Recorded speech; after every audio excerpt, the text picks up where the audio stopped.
आज श्री माता जी ने यहाँ ऋषिकेश में 10th वर्कशॉप और रोटेशन का आयोजन किया है।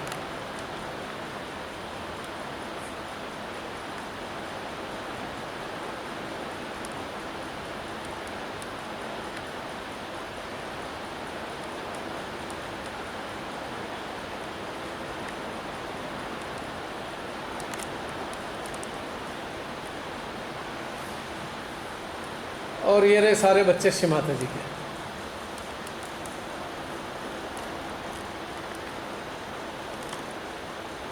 प्रसन्नचित्त,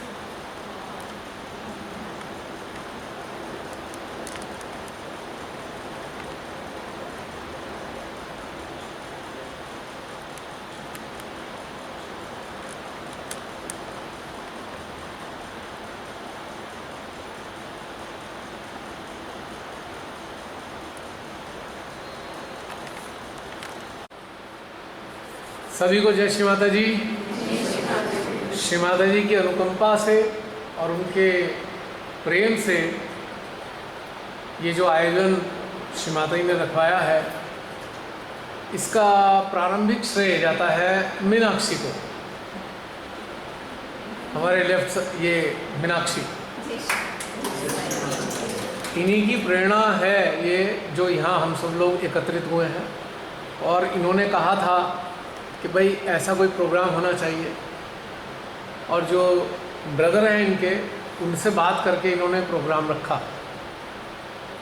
वैसे तो श्री माता जी को श्रेय जाता है, लेकिन प्रत्यक्ष रूप में जो श्रेय है वो मीनाक्षी को ही जाता है, इसमें कोई शक नहीं। इसीलिए प्रोग्राम शुरू करने से पहले, ध्यान का कार्यक्रम शुरू करने से पहले मेरा हृदय चाहता है कि मीनाक्षी एज ए होस्ट सबका स्वागत करें, जितने भी यहाँ पे आप सब लोग आए हैं, और जो उनका दिल करे वो कहें। आ जाओ।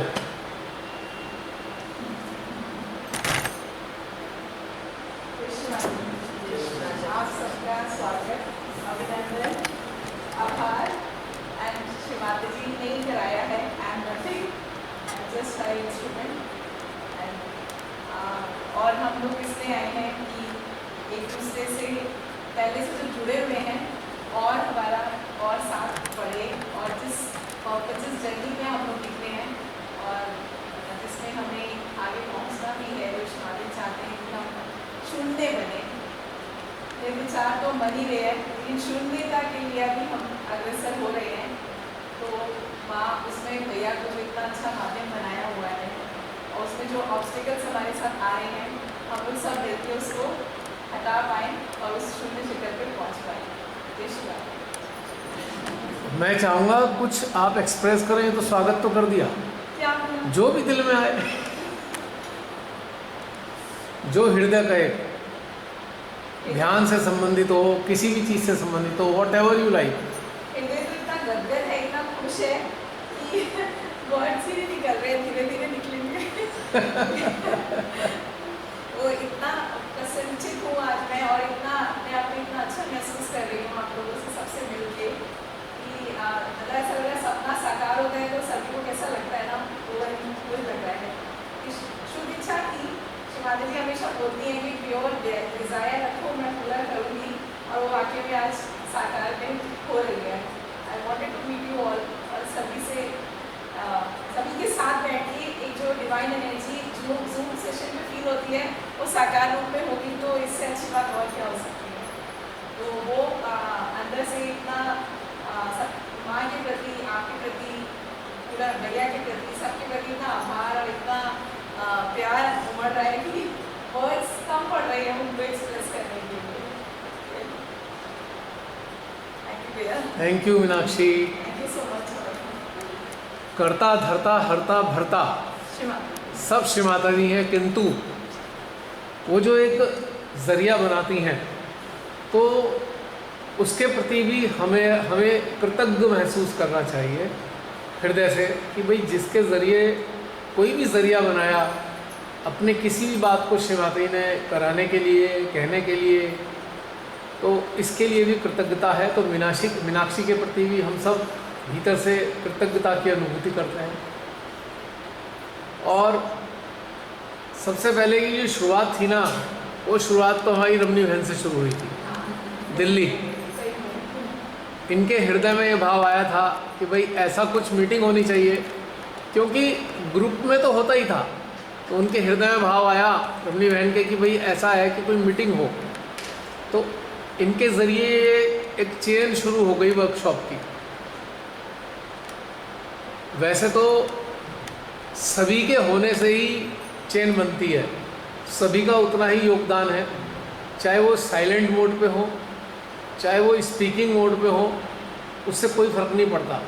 सब इक्वली एक कहना चाहिए कंट्रीब्यूशन है सबका इक्वली किसी भी कार्यक्रम में, उससे नहीं फ़र्क पड़ता है, क्योंकि प्रेजेंस ही इम्पोर्टेंट है। अगर आप एनलाइटनिंग सोल्स के फॉर्म में हैं तो सभी का कंट्रीब्यूशन जो है बहुत इम्पोर्टेंट है, क्योंकि सबकी जो सोल्स का जो एक्सप्रेशन है वो एटमॉस्फेयर में जाता है। हमारा जो एक भाव है, जो फीलिंग्स हैं हमारी, जो धीरे धीरे हमारी चेतना चित्त के माध्यम से सारे वातावरण में प्रवाहित होती रहती हैं, तो हर एक का इसमें कंट्रीब्यूशन है।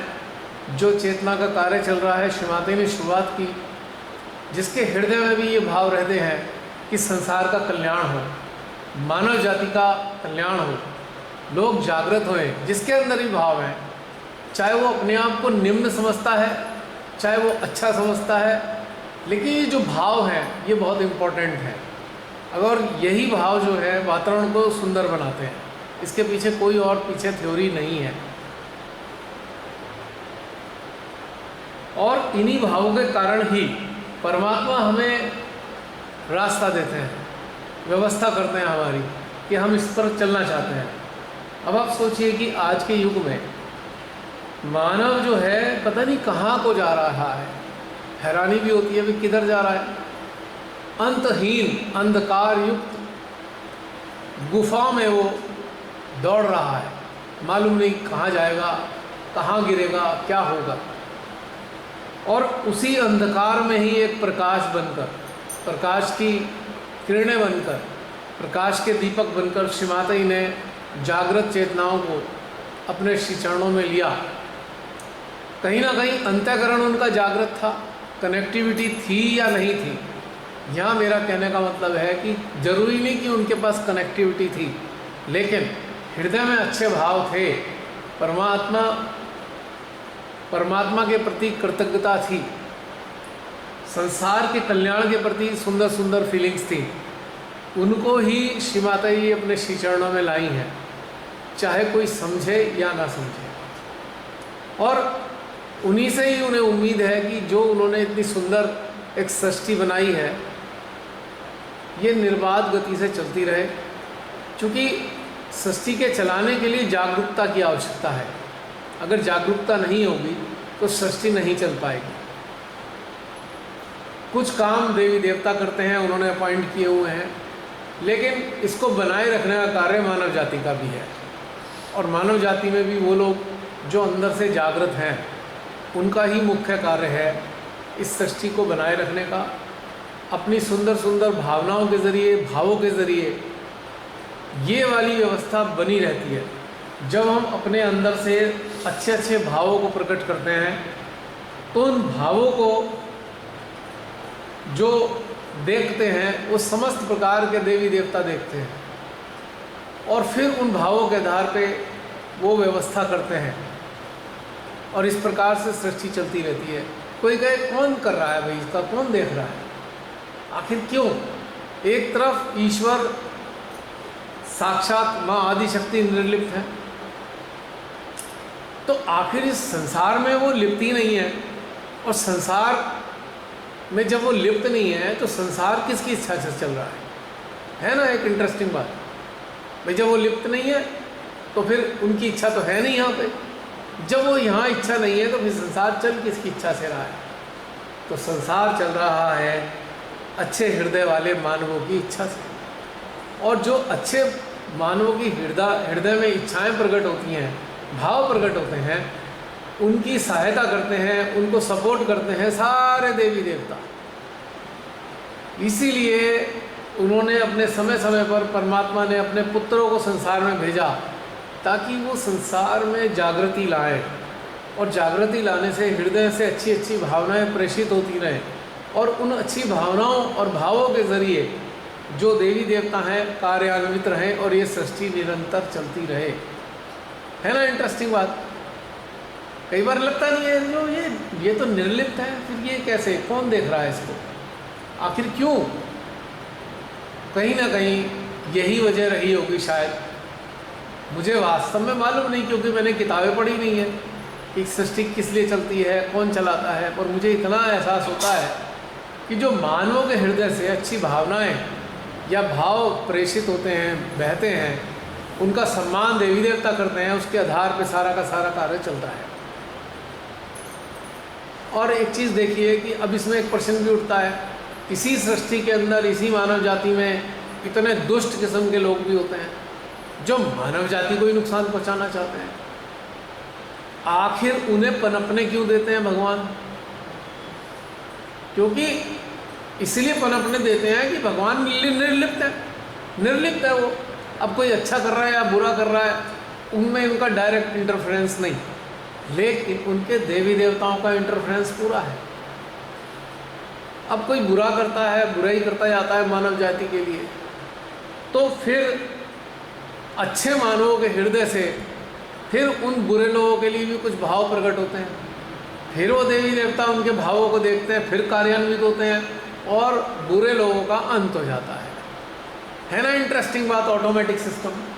लेकिन ये ऑटोमेटिक सिस्टम मनुष्य के हृदय पर आधारित है, तो इसीलिए जागरूकता की आवश्यकता है, ताकि मानव जाति जागरूक होगी तो हमारे मानव जाति के भीतर से अच्छे भाव जन्म लेंगे, प्रवाहित होंगे, और देवी देवता उन पर कार्य करेंगे, और ये सुंदर संसार उन सुंदरता के साथ चलता रहेगा। अब बहुत से लोग ना प्रतीक्षा करते हैं, भगवान ये तो बहुत बुरा हो रहा है, ये कैसे ठीक होगा, बस इतना कह के छोड़ देते हैं, क्योंकि वो सोचते हैं कि शायद भगवान कुछ करेंगे।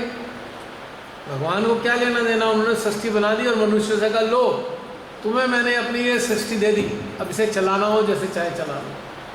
अब जैसे घर होता है, घर में बड़े माँ बाप होते हैं, जब बच्चे बड़े हो जाते हैं तो माँ बाप क्या कहते हैं, लो बेटा ये मैंने तुम्हारे लिए कर दी व्यवस्था, ये घर है, ये पकड़ो घर की चाबियाँ, और अब आप अपने तरीके से घर चलाओ जैसे भी चला सकते हो। अब समझदार संतानें क्या करती हैं, जो पेरेंट्स कर गए थे उससे कई गुना अच्छा वो और सुंदर व्यवस्था कर देते हैं और अच्छे तरीके से घर चलाते हैं। और जो नालायक होते हैं वो क्या करते हैं, उस घर को ही ख़राब करना शुरू कर देते हैं, घर का सामान बेचना शुरू कर देते हैं, कमाते धमाते नहीं, घर का सामान बेच बेच के अपना रोटी खाना शुरू कर देते हैं। तो एक दिन क्या होता है, वो घर नष्ट हो जाता है।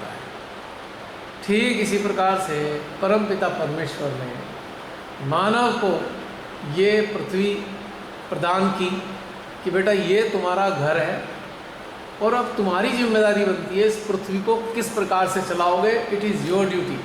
हमने तो अपना कर्तव्य पालन कर दिया, घर बना के तुम्हें दे दिया, अब तुम देखो इसे कैसे चलाना है। और जब परम माता और परम पिता ये देखते हैं कि बच्चे घर को ख़राब करने लग रहे हैं, तो उन्हें बड़ी पीड़ा होती है, क्योंकि उन्होंने बड़ी मेहनत से घर बनाया है। तो फिर वो क्या करते हैं,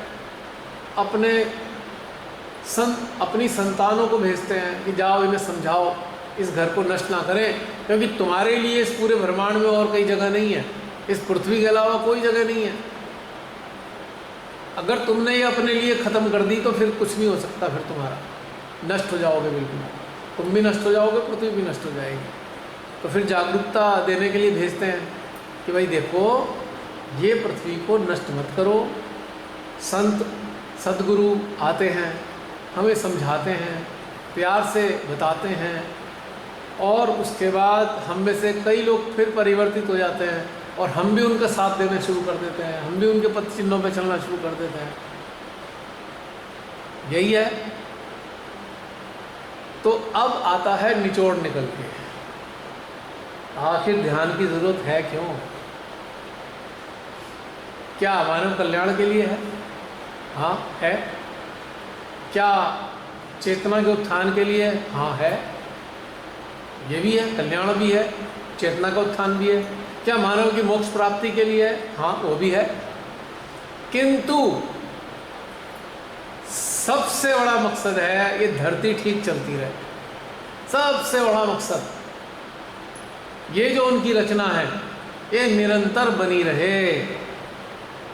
तो इसीलिए ध्यान है आपके लिए, क्योंकि ध्यान के माध्यम से आप परमपिता के संपर्क में आते हो, आदि गुरुओं के संपर्क में आते हो जो हमारी नाभि में बैठे हैं। और जब हम उनके संपर्क में आते हैं वो समझाते हैं, बेटा ये ना बड़ी मेहनत से तुम्हारे परम माता पिता ने ये घर बनाया है, इसको बनाए रखने के लिए जो है आप जो कर सकते हो करो, वो समझाते हैं। फिर हम भी उस रास्ते पे चलना शुरू कर देते हैं। तो समझो कि ध्यान का, योग का एक ही मतलब है, अल्टीमेट एक ही मतलब है, ये धरती कैसे चलती रहे सुगमता से। और सारा संघर्ष दो ही चीज़ों के बीच में है, एक धरती को मिटाने वाले और एक धरती को बचाने वाले, बस। और इसकी लड़ाई अनादिकाल से चल रही है और अनादिकाल तक चलेगी। बस हमें अपने अपने रोल अदा करने हैं, हमारा और कोई काम नहीं है। हर काल में हम जन्म लेंगे और उस काल के मुताबिक जो अपने कर्तव्य हैं अपने निभाएंगे धरती को बनाए रखने के लिए, फिर अपना चले जाएंगे, फिर परमात्मा की इच्छा से आएंगे। सारा निचोड़ यहाँ है। अब बताओ क्या रह गया? समझ में आ गई बात? अब ये सब बड़ी बड़ी बातें, जो बड़ी बड़ी बातें अच्छी लगती हैं, और नहीं वो मुक्त हो जाएंगे, ये हो जाएंगे, वो हो जाएंगे, लेकिन ये किस लिए मुक्त होना है? मुक्त इसलिए होना है अपनी छोटी छोटी चीज़ों से बाहर निकलकर इस धरती को बचाने के कार्यक्रम में शामिल हो जाओ। अपने अपने तरीके से करो, सक्रिय जितनी समझ हो उतनी समझ के मुताबिक धरती को बचाने का प्रयास करो। तो श्रीमाता ने क्या काम किया? यार धरती को बचाने के लिए तो ढेर सारे काम करने पड़ेंगे। तो उन्होंने एक मूल काम कर दिया। उन्होंने कहा भाई मैं जो धरती को मिटाने वाली शक्ति है वो एक ही है, वो है कुबुद्धि से ग्रस्त मानव। यदि कुबुद्धि को मैं सुबुद्धि में परिवर्तित कर दूं तो ये पृथ्वी को मिटाएंगे नहीं, बनाए रखेंगे। तो उन्होंने फिर ये वाला व्यवस्था निकाली कि चलो भाई इन्हें जागृत करती हूँ। जब ये जागृत हो जाएंगे तो यही धरती को बचा लेंगे, ये उल्टा काम नहीं करेंगे, नष्ट करने वाले कोई काम नहीं करेंगे। तो असली उद्देश्य है, जितने भी अवतरण धरती पे आए हैं, मुझे ऐसा लगता है उनका एक ही उद्देश्य है कि हमने इतनी मेहनत से जो घर बनाया मानव जाति के लिए, अन्य प्राणियों के लिए, और जो उत्क्रांति की व्यवस्था को बनाए रखने के लिए, उत्क्रांति की व्यवस्था, जो सिस्टम ऑफ इवोल्यूशन है, वो निरंतर निर्बाध गति से चलता रहे। तो ये जो सिस्टम कहाँ पे चल रहा है? ये धरती के अलावा शायद किसी ग्रह पे नहीं चल रहा, मुझे नहीं मालूम, पर मुझे ऐसा लगता है धरती के अलावा और इवोल्यूशन का प्रोसेस कहीं नहीं चलता है। तो इसलिए धरती महत्वपूर्ण है कि प्राणियों को इवॉल्व होने के लिए यही धरा बसती है, और इस धरा को बचाने के लिए जागृति की आवश्यकता है। वरना ये मूर्ख मानव जो अनेकों प्रकार की लिप्साओं में, लोभ में, अहंकार से ग्रसित है, ये पृथ्वी को नष्ट कर रहा है, निरंतर नष्ट कर रहा है। अब आप देखिए कुछ पागल वैज्ञानिकों ने कितनी चीज़ों का दोहन किया यहाँ धरती पे और कितना नुकसान पहुँचाया धरती को। सो कॉल्ड डेवलपमेंट के लिए करोड़ों अरबों पेड़ काट डाले,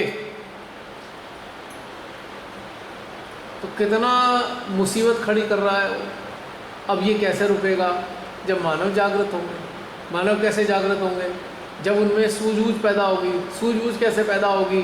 कि जो उनके अंदर भीतर ही जो परमात्मा की शक्ति है, यदि उसे जागृत कर दिया जाए तो मानव के अंदर वो सूझबूझ उत्पन्न हो जाएगी, और तब वो ना तो अपना नुकसान करेगा, ना दूसरे का नुकसान करेगा, ना धरती का नुकसान करेगा, और न धरती पे नुकसान करने वालों को करने देगा। तो ये सोचिए कि कितना बड़ा उद्देश्य है। ये मात्र खुद के कल्याण का रास्ता नहीं है, सच्चाई ये है। ये है इस धरती पे जो जीवन है वो बने रहें, लगातार ठीक ठाक चलते रहें। इसके लिए ही धरती का ये सारा का सारा प्रपंच रचा गया है। और कब से अवतरण ले लेकर भगवान भी आए, सद्गुरु भी आए, समझाते भी चले गए हमें लगातार। और उसी कड़ी का आज का ये प्रोग्राम है कि हम अपनी जिम्मेदारियों को समझें कि मात्र हम अपने चक्र क्लियर करने और नाड़ी संतुलन करने के लिए या अपनी चेतना का कल्याण करने या अपने अस्तित्व को उन्नत करने के लिए नहीं जुड़े हैं। हमारा असली मकसद इस धरती को बनाए रखने का है।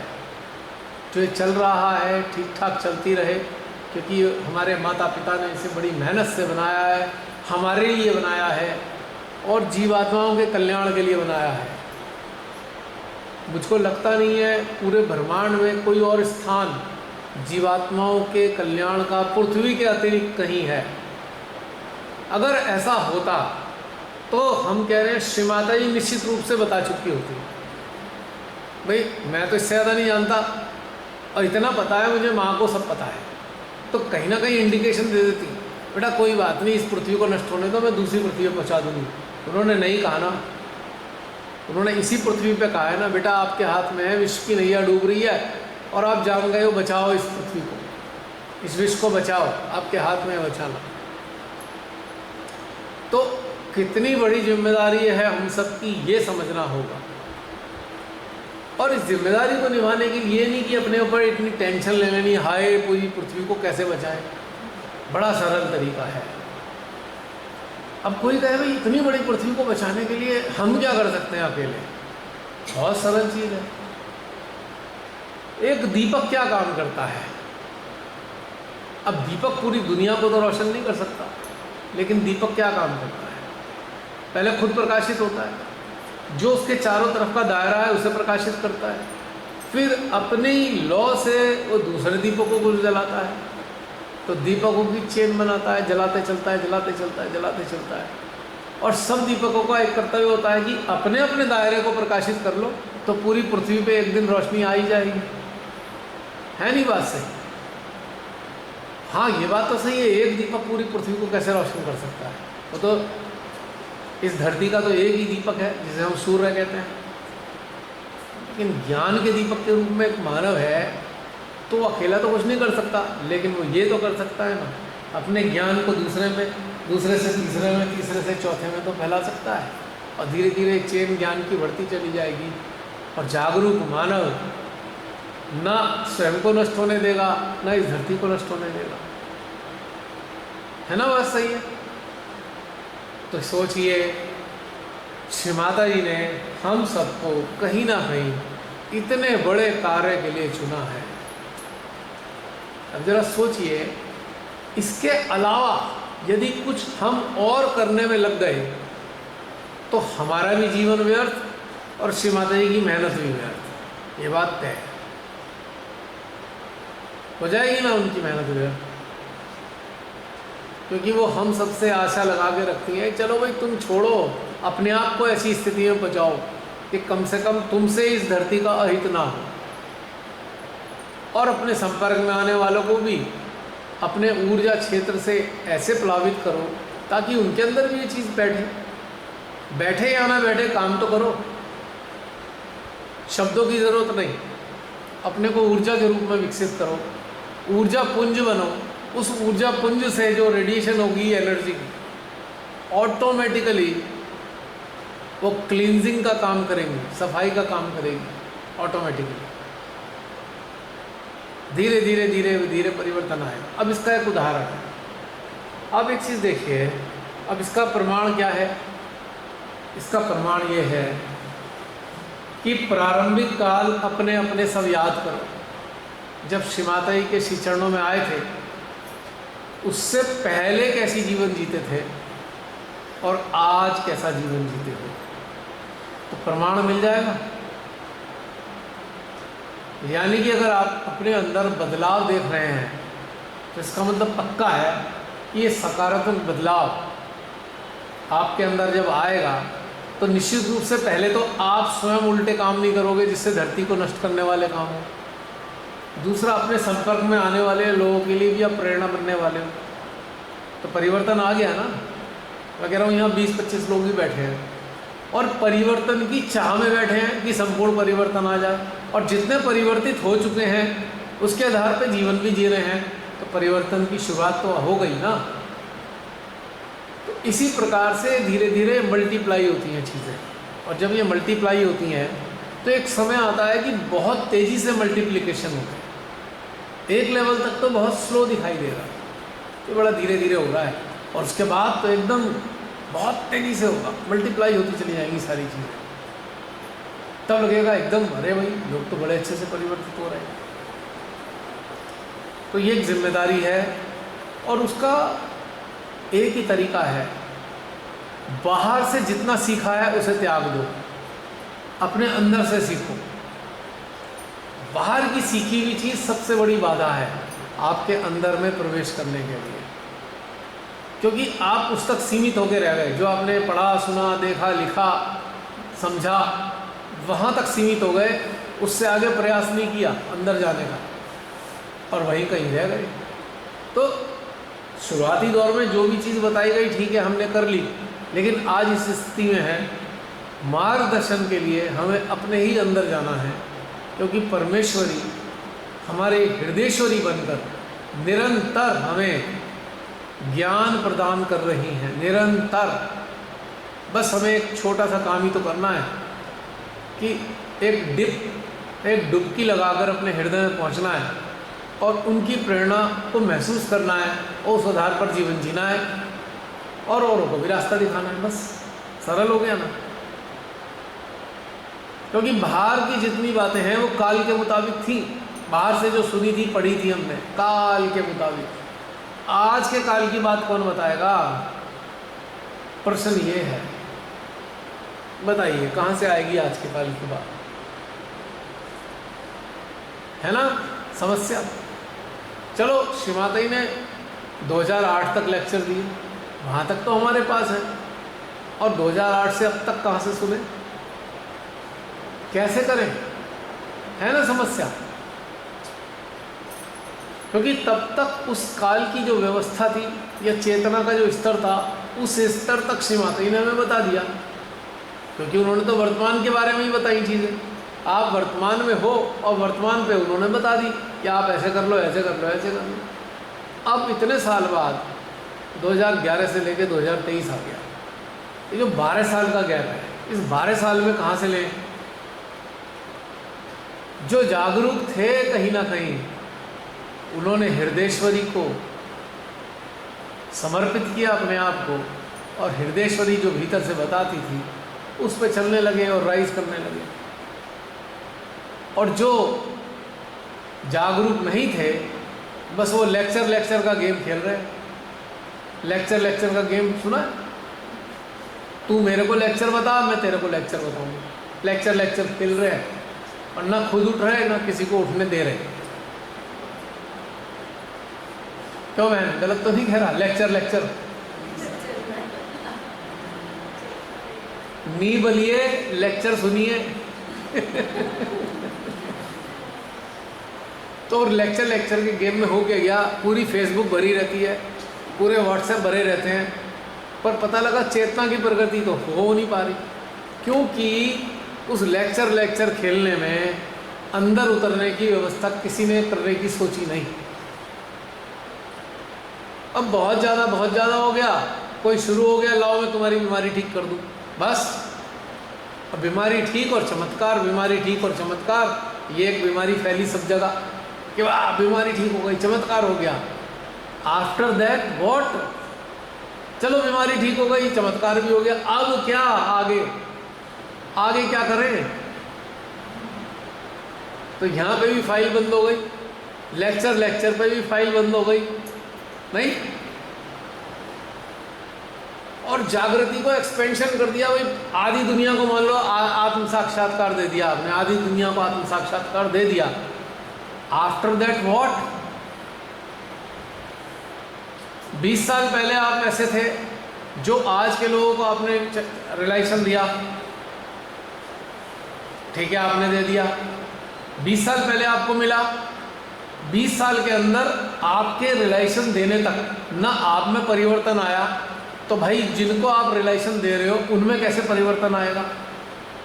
पॉइंट की बात, क्योंकि आप 20 साल से वहीं हो, तो जिसको आपके द्वारा मिल रहा है उसे आप क्या बताओगे कि तुम भी यहीं रहो, हम भी यहीं हैं, तो फिर फाइल बंद हो गई, तो चेतना का उत्थान कैसे हो? है ना, गंभीर प्रश्न किया, कैसे होगा? और एक सीधा साधा हमारे सदगुरु कह गए, भैया अपने हृदय में देखो, वहीं से सब कुछ मिलेगा। कह गए नहीं कह गए? हमें फिर वहीं आना होगा। अब हम बड़े एक्सपर्ट हो गए, हम सहयोग एक्सपर्ट भी कहलाने लगे, सहयोग एक्सपर्ट कहलाने लगे हैं बहुत सारे लोग। लेकिन समस्या क्या है कि अपने जीवन की समस्याएं उन एक्सपर्ट लोगों से सुलझ नहीं पा रही, तो उनके द्वारा अन्यों की समस्याएं कैसे सुलझेंगी? वो खुद ही ट्रैप हुए पड़े हैं, किन्हीं चीज़ों में फंसे हुए हैं आज भी, तो उनके द्वारा जो लोग जुड़ेंगे वो कैसे बाहर निकलेंगे? प्रश्न की बात है ना, गंभीर समस्या। क्योंकि जो सहयोग एक्सपर्ट बन गए उनकी आइडेंटिटी एक स्थापित हो गई समाज में, उन्होंने खुद को भी एक्नॉलेज किया, हाँ हम तो सहयोग एक्सपर्ट हैं, लोग हमें सहयोग एक्सपर्ट कहते हैं, और इस व्यवस्था से हमारा बड़ा नाम हो गया है सारी दुनिया में, हमारी पहचान भी हो गई है, हमारी तो मीडिया में भी आ गए, हमारे फ़ोटो भी अखबार में छप जाते हैं, और हमें बड़ा मज़ा आ रहा है कि हम तो स्थापित हो गए, हमें माँ आपने कहाँ से कहाँ पहुँचा दिया, ऐसा हम सोच रहे हैं खुश होकर। लेकिन जब अपनी ज़िंदगी की समस्याएं आती हैं तो हम उनको सॉल्व करने के लायक नहीं होते, हम सॉल्व कैसे करें, हमारे को उनका समाधान नहीं है। फिर हम दूसरों से कहेंगे भैया एक बंधन लगा देना, जरा वो गड़बड़ हो गई है, जरा बंधन लगा दो, या कुछ ऐसी क्रिया कर दो, हमारे घर में आके हवन करवा दो। फिर हम ये वाली बातें करना शुरू कर देते हैं, और वैसे हम सहयोग एक्सपर्ट हैं, और सीमाते से ज़्यादा हम निगेटिविटी की बातें करते हैं। निगेटिविटी यहाँ लग गई थी, निगेटिविटी वहाँ से आ गई थी, निगेटिविटी ने ये किया, निगेटिविटी ने वो किया। क्योंकि हम सहयोग एक्सपर्ट है, तो इसलिए निगेटिविटी की बातें ज़्यादा करना हमारा धर्म बन जाता है। हम उसके ज़रिए लोगों को डरा देते हैं, और डरने के बाद लोग फिर हमारी पूछते हैं, हमसे बहुत सारी बातें पूछते हैं, उससे हमारा ज़रा मान और बढ़ जाता है। फिर हम उसको बहुत सारे क्रियाकलाप बताते हैं, वो कर लेता है, फिर बताता है भैया किया था कुछ हुआ नहीं, फिर हम उसकी गलती निकालते हैं, अच्छा तूने ये नहीं करा, अब ये वाला काम नहीं कर। और मन मन में सोच रहे होते हैं हमसे तो हमने तो कुछ किया ही नहीं आज तक, हम इसको तो बता रहे हैं, पर फिर सोचते हैं अरे कोई बात नहीं, हमारा मान तो बढ़ रहा है ना, हमारे को देखो 5000 लोग जानते हैं, हमें 10,000 लोग जानते हैं, हम तो बड़े पहचान वाले हो गए हैं। और हमने फिर गिनेंगे अपने अंदर, ओहो हमने तो 10,000 लोगों को रिलेशन दे दिया, जीवन हमारा जीवन तो सफल हो गया। तो ये कर करके सेल्फ अपने आप को संतुष्ट करते जाते हैं, पर बढ़ते एक कदम भी नहीं है जागृति की तरफ। यहाँ है बहुत गंभीर समस्या। और 12 साल का गैप जो माँ के लेक्चर्स का था वो पूरा नहीं हो रहा, बल्कि गैप बढ़ रहा है। अब कोई कहे भाई किसी से सुन भी लिया उन्होंने, अपने अंदर उतरो।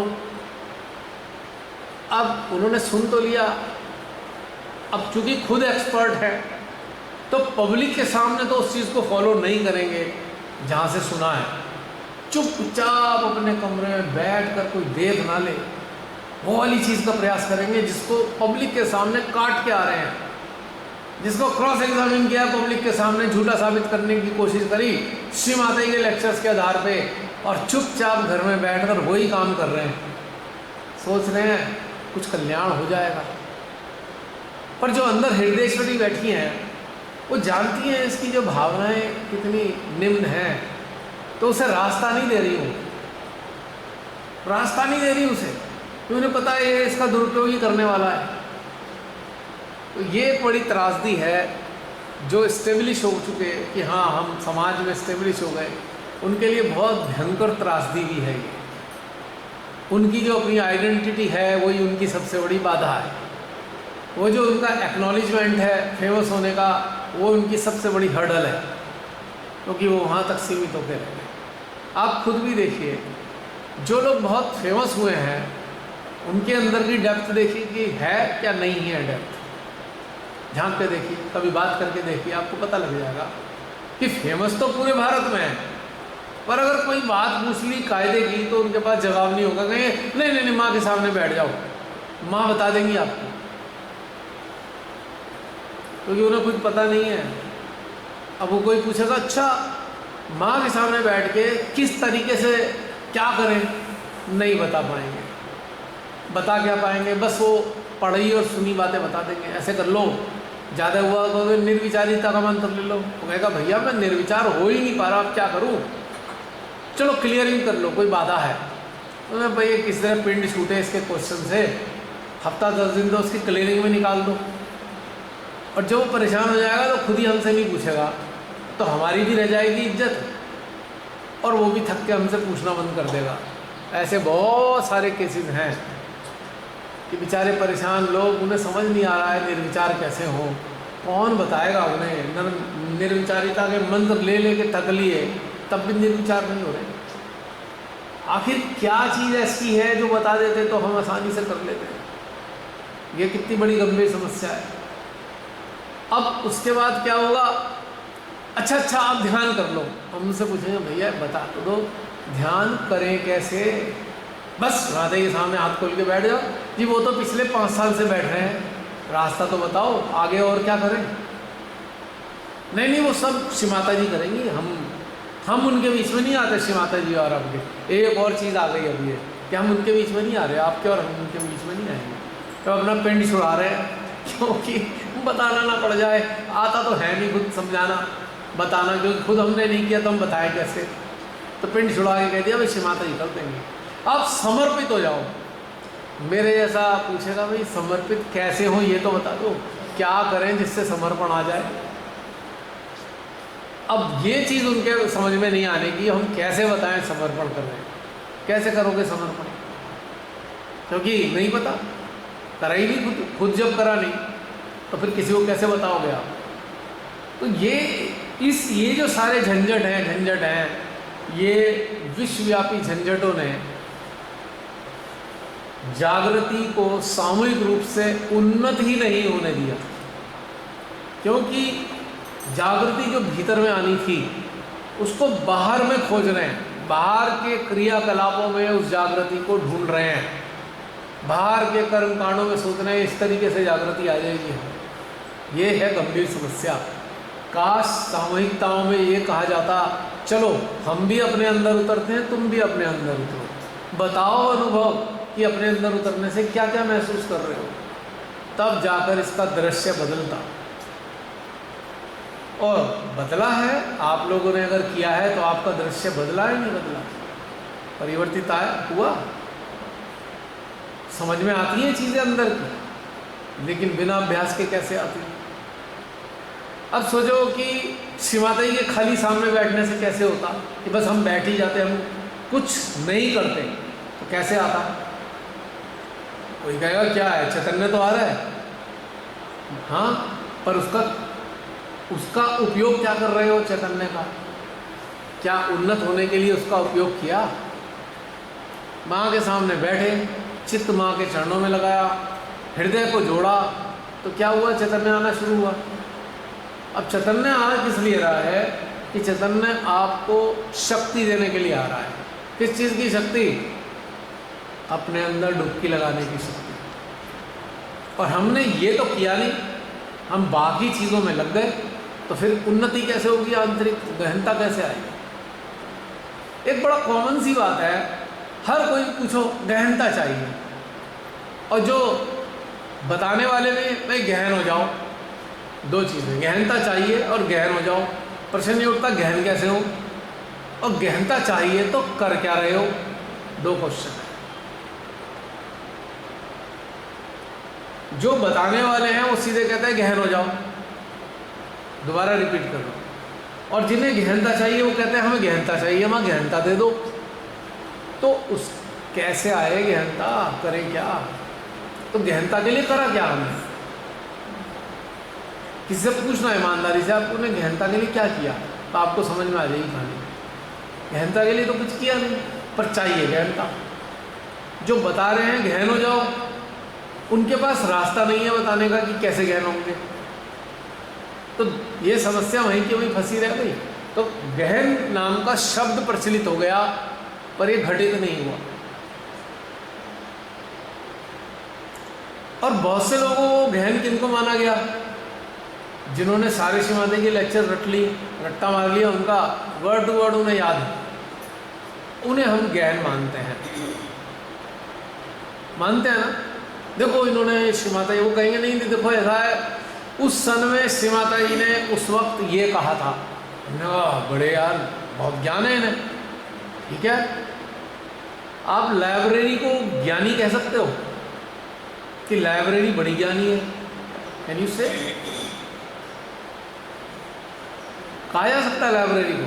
लाइब्रेरी पे तो दुनिया जहान की किताबें होती हैं, पर हम लाइब्रेरी को ज्ञानी कह सकते हैं क्या कि लाइब्रेरी बड़ी ज्ञानी है? तो श्रीमाता जी के रट्टा मारने से, लेक्चर से क्या लाभ हुआ? केवल इतना कि हम एक अच्छे ऑरेटर बन सके, हमने लोगों पे प्रभाव डाल सके, अपनी बातों से प्रभावित कर सकते हैं हम। लेकिन अपने आप में हम डरे हुए हैं, अपने आप में हम क्या कर रहे हैं, नहीं यार मेरा वो चक्र पकड़ा हुआ है। अब मैं इतना प्रचलित हूँ, इतना पहुँचा हुआ हूँ, किसी को बता भी नहीं सकता मेरा चक्र पकड़ा हुआ है, और रास्ता मुझे मालूम नहीं साफ कैसे हो, क्योंकि मैंने सारे प्रयास कर लिए, चक्र साफ नहीं हो रहा। अंदर अंदर ये चल रहा है, बाहर गहनता की बातें चल रही है, तो ये त्रासदी हो गई नहीं हो गई? अब मेरे जैसे से अगर कोई कहता भैया चक्र पकड़ा हुआ है, तो सबसे पहला मेरा काम क्या होता, उनसे कहने का भैया चक्र छोड़ो, पकड़ के क्यों बैठे हो? जब छोड़ोगे तो ही तो चलेगा। आपने तो पहिया पकड़ के बैठ गए, गाड़ी कैसे चलेगी?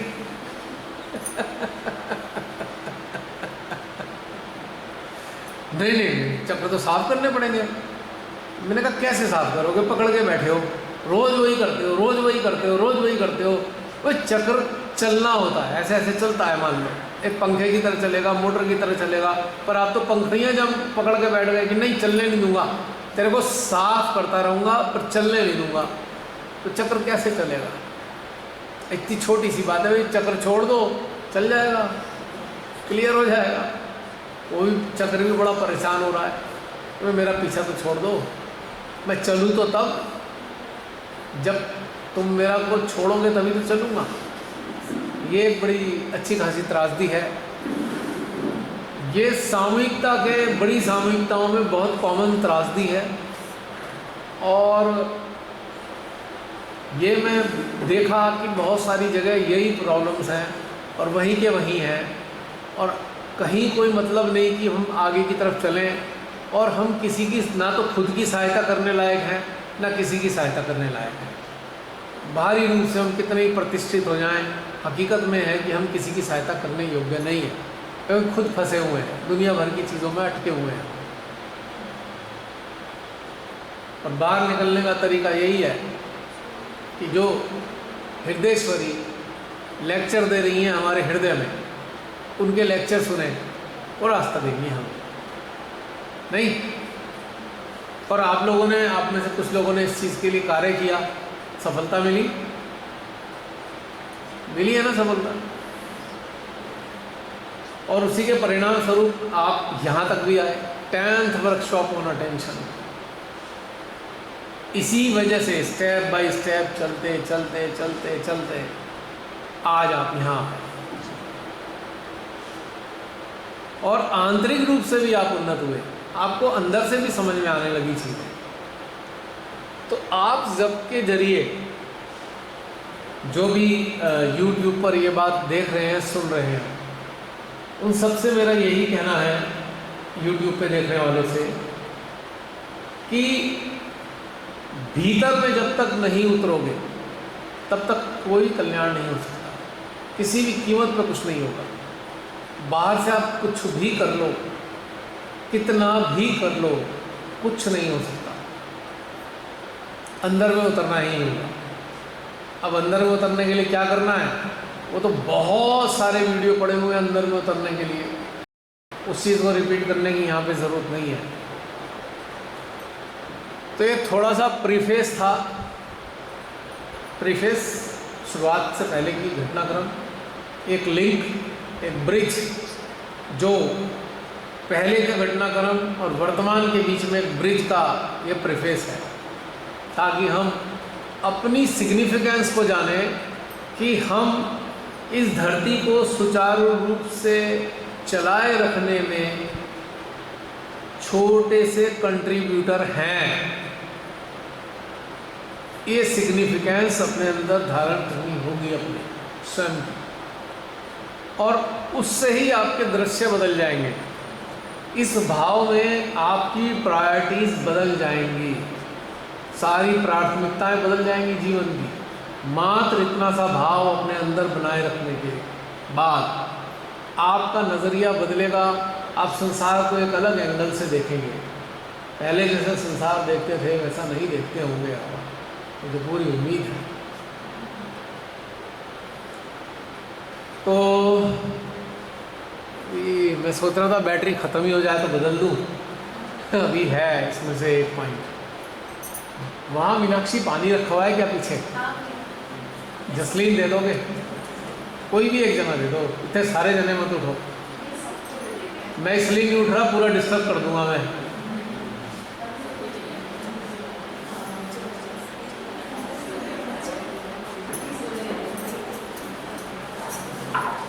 Thank you Ajay ji, thank you so much.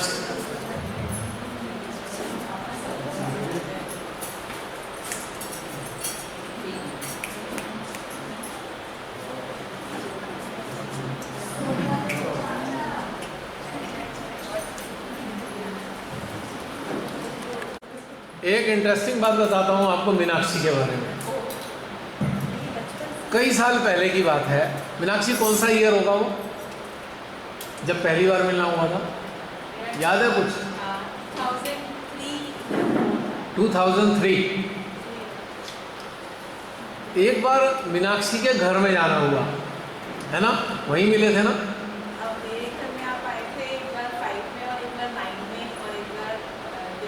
तो 3 में कहाँ मिले थे मुझे याद नहीं आ रहा। अच्छा, उजाला के। एक उजाला सहजी है, बड़ी अच्छी बच्ची है, शिवाता जी की, उसके घर में मिलना हुआ था मीनाक्षी से। तब मीनाक्षी ने कहा भी था अभी मिलना है, ठीक है। फिर मिलना हुआ 2005 में है। 5 में मीनाक्षी ने घर में बुलाया और कुछ लोगों को अपने घर में बुला रखा था। तो वहाँ बस ऐसे ही बातचीत करके चले गए। मीनाक्षी को थोड़ी थोड़ी बातें कुछ समझ में भी आ रही थी, कुछ नहीं भी समझ में आ रही थी। तो मीनाक्षी किसी एक ऐसे सहजी से जुड़ी हुई थी जो काय का हवन करते थे, वो पर्चियों का क्या नाम था, वो पर्ची लिख लिख के जलाते थे। हाँ हाँ हाँ, कोई एक सहजी थे देहरादून के, दिवाकर जी, याद आ गया मुझे, राजीव हैं और कोई दिवाकर जी, ये पेपर बर्निंग वाली पर्चियों का हवन करते थे। तो मेरे को मीनाक्षी ने कहा भैया हम तो ऐसे ऐसे करते रहते हैं, ये सब करते हैं। मैंने कहा अच्छा। तो और वो हमारे दिवाकर जी बहुत मज़ेदार बातें बताते थे। वो कहते थे देखो रावण ने जन्म लिया हुआ है, मैंने देखा है रावण को, सुपर्णखा भी यही है, वो भी जन्म लेके आए हुए हैं, ऐसी ऐसी बातें करते हैं। छोड़ दिया। अब वो जो गंजे वाले कौन है, तो उनकी बातें सुन के मुझे लग रहा था कि कितने दिन टिकेंगे सच में। वो सबको बता देते थे तुम तो ये हो, तो यार तुम्हें कैसे पता कि हम ये हैं? नहीं वो है, मुझे पता है। तो ये पेपर बर्निंग कर करके श्रीमाता ने पेपर बर्निंग बताई थी, तो उसका बकायदा हवन करते थे पेपर बर्निंग का, और उससे कोई समस्याएं दूर होती होंगी। यहाँ से हमारी मीनाक्षी की शुरुआत हुई। तो हमने मीनाक्षी को कहा भाई इतना बवाल करने की क्या ज़रूरत है, सीधा सच्चा अपना अंदर से जुड़ो और जो है उसे अंदर डाल दो देवी के आगे में झंझट।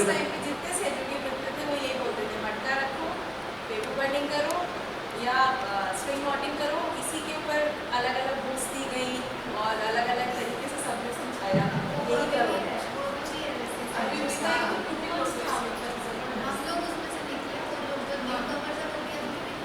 कर रहे हैं। तो ऐसे मुलाकात हुई। फिर मीनाक्षी से एक बार जब ये दादरी गई तो इन्होंने बुलाया, तब कुछ प्रोग्राम रखा था आपने घर में? 2009 में भी इंद्रापुरम में आपने किया था करने, तो तब भी आपने तब मौजूद से ऊपर अंतरिक्ष पे वो पूरा ध्यान रखा। अच्छा, उस वक्त भी शीतल वगैरह रियलाइजेशन प्रोग्राम किया था। अच्छा अच्छा अच्छा जाला महक सब लोग आए थे। अच्छा अच्छा। खैर मुझे बहुत सारी चीज़ें याद भी नहीं, लेकिन मैं कह रहा हूँ कि उस समय से जुड़ना हुआ। फिर मीनाक्षी अपने जीवन में पता नहीं कहाँ कहाँ लग गई छोटे बच्चे को पालने में लग गई। और फिर उसके बाद अब जाकर मीनाक्षी का दोबारा रिटर्न हुआ। मैं इवेंट हंटर्स में थी मैं। हाँ, लेकिन वो फिर वैसे थी ना, डोरमेंट स्टेट में, जैसे कुंडली डोरमेंट स्टेट में रहती है, कुछ फ़ायदा तो होता नहीं तो कुंडली त्रिकोणाकार अस्थि में सोई हुई है तो मानव को तो कोई लाभ नहीं हो रहा। तो फिर मीनाक्षी अभी कुछ महीने पहले ही एक्टिव हुई हैं आप सबके सामने, और फिर इनके अंदर इच्छा आई कि भाई ठीक है, एक प्रोग्राम करें, सब लोग मिलें। तो उन्हीं की इच्छा के परिणाम स्वरूप देखो हम सब लोग यहाँ पे बैठे हुए हैं। पर मैं ये क्यों उदाहरण दे रहा हूँ? मैं उदाहरण इसलिए नहीं दे रहा कि भाई ऐसा हुआ ऐसा हुआ, उदाहरण ये दे रहा हूँ वो कौन से फैक्टर थे मीनाक्षी के अंदर जो इधर आने को मजबूर किया है मीनाक्षी, वो बताओ। भैया मेन चीज़ ये था कि इतना कर्मकांड किया, लेकिन एक जो स्टेट, मतलब एक पीस की स्टेट होती है और एक समाधान की स्टेट होती है, वो नहीं मिल रही थी। और मैं बार बार यही सोचती थी कि कहाँ गलत कर रहे हैं माता जी, क्या गलती हो रही है कि हम ऊपर जाते हैं फिर नीचे आ जाते हैं, और आपके सामने बैठ के तो अच्छा रहता है, जब आपकी फोटो से दूर हट जाते हैं तो एकदम से डिस्कनेक्ट हो जाते हैं। फिर शिवानी जी के लेक्चर में आया कि तुम गुणातीत हो जाओ, कालातीत हो जाओ, ये सब चीज़ें इतने अच्छे अच्छे वर्ड्स बहुत लग रहे हैं, लेकिन प्रैक्टिकल क्या है ये समझ।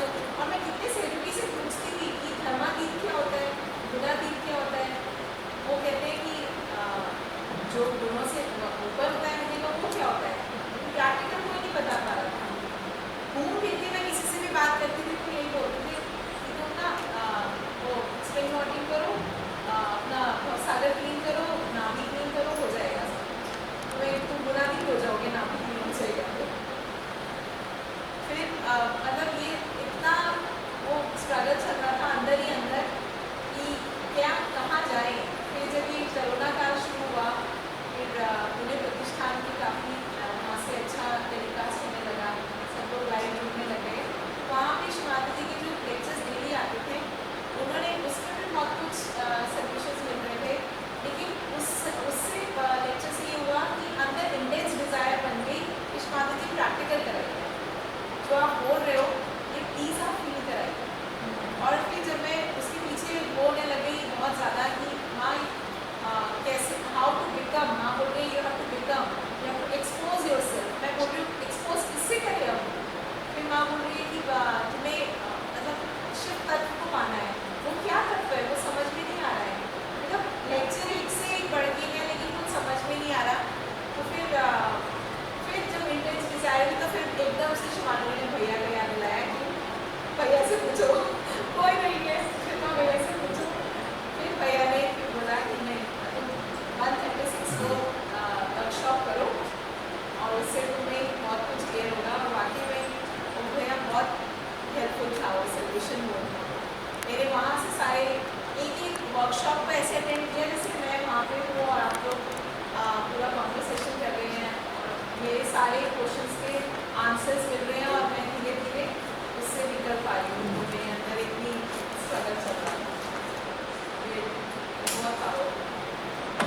एक मिनट मीनाक्षी, एक मिनट चेंज कर लीजिए। हाँ बोलिए मीनाक्षी।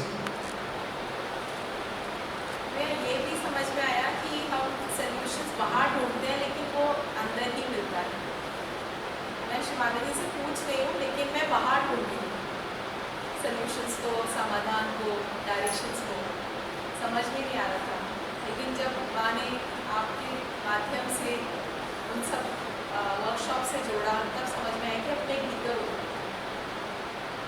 तब धीरे धीरे पर्दे खुली कि कितनी कंडीशनिंग्स हैं, कितना हम गार्बेज अपने माइंड में लेके बैठे हुए हैं कि नई चीज़ें हम सीख ही नहीं पा रहे। उत्क्रांति हम खुद ही रोक रहे हैं अपनी। सही बात है। हम ही उसके वो हैं। एक इंटरेस्टिंग बात और बताता हूँ। अब इनके पतिदेव हैं, वो भी जुड़े हुए हैं सहज में, अच्छे से जुड़े हुए हैं, काफ़ी सालों से, शुरू से ही जुड़े हुए हैं। उनसे पहले हाँ, काफ़ी इनसे भी पहले से जुड़े हुए हैं।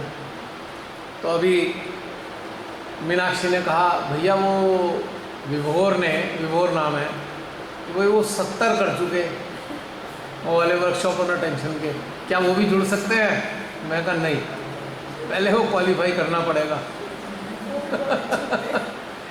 वरना वो इतने पुराने से हैं, जुड़े हुए हैं, बैठ सकते थे ना यहाँ, लेकिन मेरी मजबूरी कि मुझे मना करना पड़ा है। मीनाक्षी, है ना, मेरी मजबूरी है।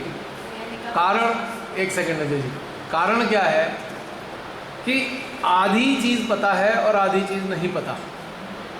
अब यहाँ पे अगर कोई चीज़ ऐसी आ गई तो उनका आज्ञा सक्रिय हो जाएगा, और यहाँ हम बैठे हैं आज्ञा को निष्क्रिय करने के लिए। समझ में आ रही है बात? क्यों मना किया? क्योंकि पूरी चीज़ पिक्चर क्लियर नहीं है, समझ में नहीं आ रही कोई चीज़ पूरी तरीके से, और यहाँ पे कोई चीज़ सुनी तो आज्ञा ऐसा सक्रिय होगा कि यहाँ रहना ना रहना बेकार हो जाएगा। यही कारण है मैं हमेशा सबसे कहता हूँ कि भाई वो 136 जो कोटा है उसे पूरा कर लो, और इस दौर के बाद 10th वर्कशॉप के साथ के बाद में संख्या बढ़ने वाली है, कोर्स और कठिन हो जाएगा नए आने वालों के लिए। अभी 4.5 महीने लगते हैं लगभग, तब कम से कम नहीं तो 6 महीने लगेंगे कोटा पूरा करने में, क्योंकि इसका फ़ायदा नहीं है, भीड़ बढ़ाने से कोई फ़ायदा नहीं।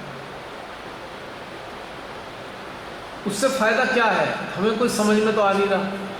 हम लेकिन एक परेशानी लेकर पैदा होंगे, और आज्ञा सक्रिय ज़रूरत से ज़्यादा जब हो जाए तो आप बहुत बेचैन हो जाते हो।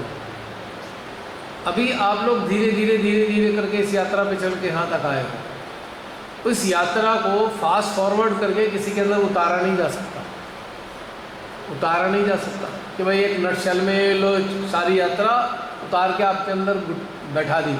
आपको गुजरना पड़ेगा, और बिना गुजरे कुछ भी समझ में नहीं आया, किसी भी कीमत पे समझ में नहीं आया। और जिसने ऐसा किया होगा भाई सोच रहा है लालच में जल्दी जुड़ जाए, तो उसको बहुत नुकसान हो रहा होगा। आज ही वो माथे पे क्वेश्चन का मार्क होगा यहाँ पे, ये क्या, ऐसा क्यों, ये झंझट रहेंगे हमेशा। क्योंकि ये कोई रेस नहीं है। जब तक आप अंदर से जागरूक नहीं होंगे तो आपको इन सेशन से कोई बेनिफिट भी नहीं होने वाला किसी भी कीमत पे। एक चीज़ मिल सकती है एनर्जी, पर यही एनर्जी आपका खून भी पी सकती है। आप कहें खून कैसे पी सकती है एनर्जी? भाई ये तो पॉजिटिव एनर्जी है, खून कैसे पिएगी? ये आपके डस्टबिन को पलट देगी, फिर आपका हाल क्या होगा सोच लीजिए। आपका जो ड्रम है ना, गार्बेज ड्रम लेफ्ट आ गया, उसको बिल्कुल उल्टा कर देगी, और आप सोचोगे क्या हो गया मेरे को अब। इसीलिए एप्रोप्रिएट तैयारी के साथ आना है, और तैयार हैं जो उनको ही शामिल होना चाहिए, क्योंकि उनको उस गुजरते ट्यूनिंग हो चुकी है। और जब वो गार्बेज ड्रम उलटता है ना, उसकी दुर्दशा क्या होती है आपको पता है ना। बहुत से लोगों को इसका अनुभव है कि जिनके गार्बेज ड्रम उल्टे गए उनकी वो कितनी नीचे पहुंच गए, है ना। बहुत से लोगों के अनुभव होंगे इस बात के, कितने गहरे गड्ढे में गए हैं जिनके गार्बेज ड्रम निकले अंदर से, क्योंकि वो आधा अधूरा या आउट ऑफ कंपटीशन हमने एडॉप्ट कर ली चीज़ें, आउट ऑफ कंपैरिजन हमने कुछ चीज़ अपना ली अपने जीवन में, लेकिन हम उसके लिए उपयोगी नहीं थे, ख़ास तौर से ध्यान के अभ्यास के लिए। तो सारा कचरा बाहर निकलना शुरू होता है और रुकता ही नहीं है, फिर वो एंडलेस, और फिर वो ऐसी दुर्गति कराता है ना, बस कहना ही बेकार है। यही कारण है कि धीरे धीरे तय जमाते हुए धीरे धीरे ऊपर चलो, एक एक करके।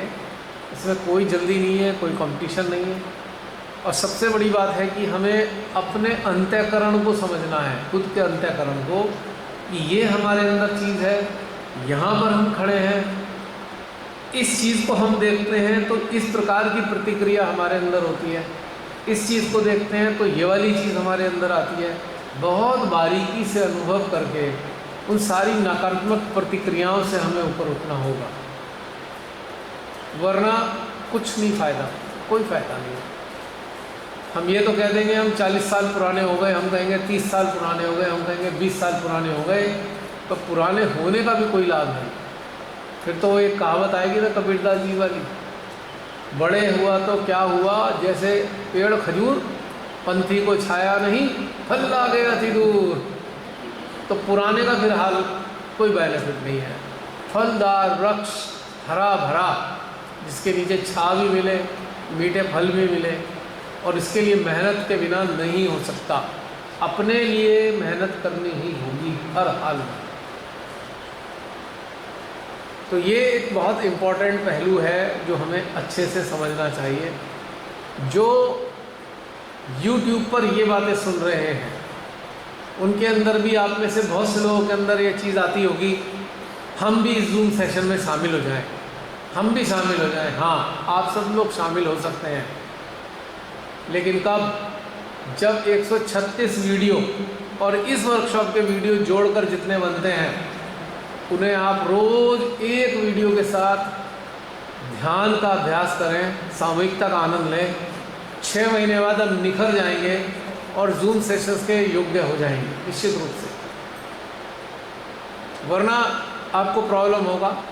और मटेरियल तो आपको मिल ही रहा है ना, हर तीसरे दिन एक YouTube पे वीडियो मिलता है आपको, लेकिन वो 136 प्लस ये 10 10th वर्कशॉप के वीडियो आवश्यक हिस्सा है, इनके साथ गुजरना ही होगा।